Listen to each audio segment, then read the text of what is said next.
महाराष्ट्राची पश्चिम किनारपट्टी म्हणजेच कोकण निसर्गाचा व इतिहासाचा वारसा लाभलेली जणू काय देवभूमीच ही.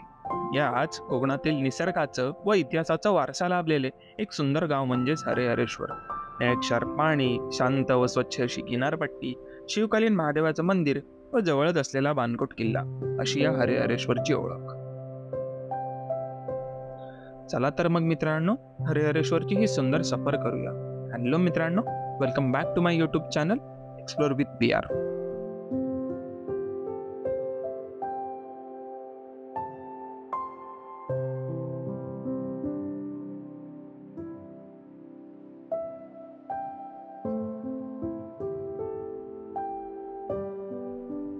हरिहरेश्वर जवळच असलेला बाणकोट नावाचा हा किल्ला.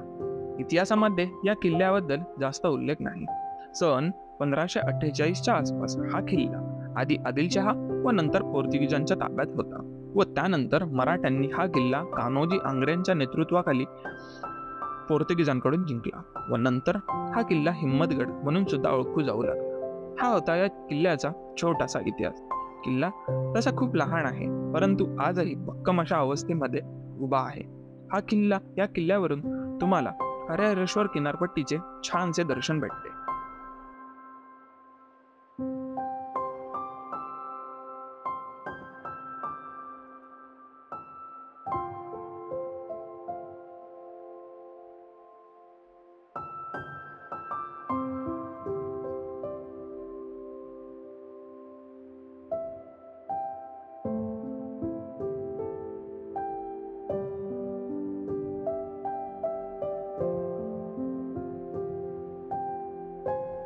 बाणकोट किल्ला बघून आम्ही निघालो हरिहरेश्वरकडे.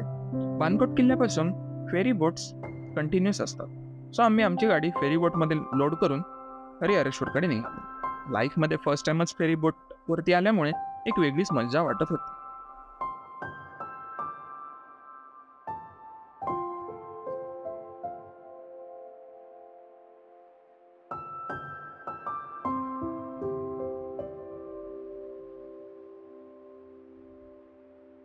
फेरी बोटचा प्रवास करून आता आपण आलो आहोत हरिहरेश्वरच्या प्राचीन मंदिरामध्ये.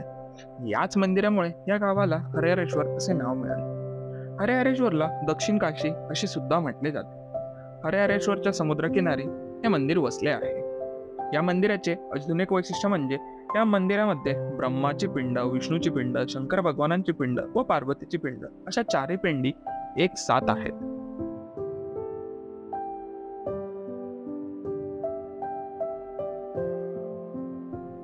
छान असे कौलारू मंदिर, शांत असा परिसर, मन एकदम प्रसन्न झालं. ऍक्च्युली येथे दोन मंदिरं आहेत. एक म्हणजे काळभैरवाचे व दुसरे म्हणजे हरिहरेश्वराचे. मंदिराचे दर्शन घेऊन आम्ही निघालो मंदिराला प्रदक्षिणा मारायला.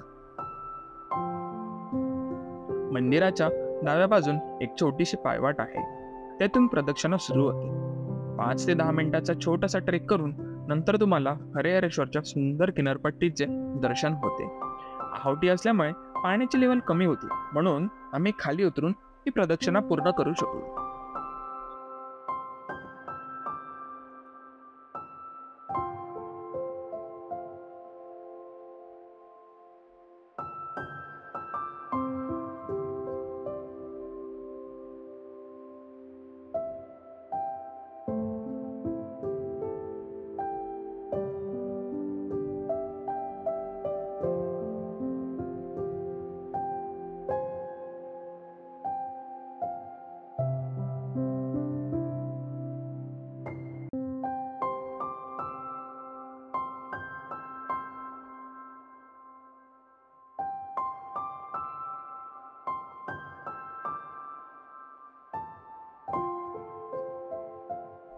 कित्येक वर्ष हा डोंगर समुद्राच्या लाटांचा मार झेलत उभा आहे.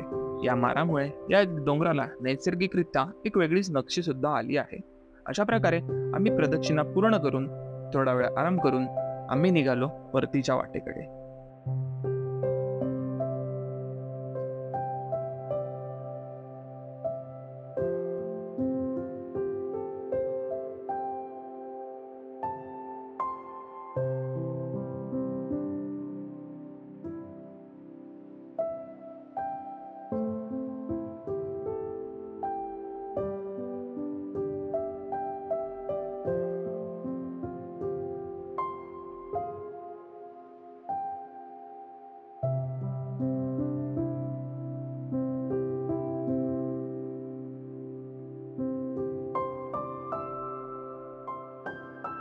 तर मित्रांनो, जर तुम्हाला ही व्हिडिओ आवडली असेल तर व्हिडिओला लाईक करा, शेअर करा आणि चॅनलला सबस्क्राईब करा.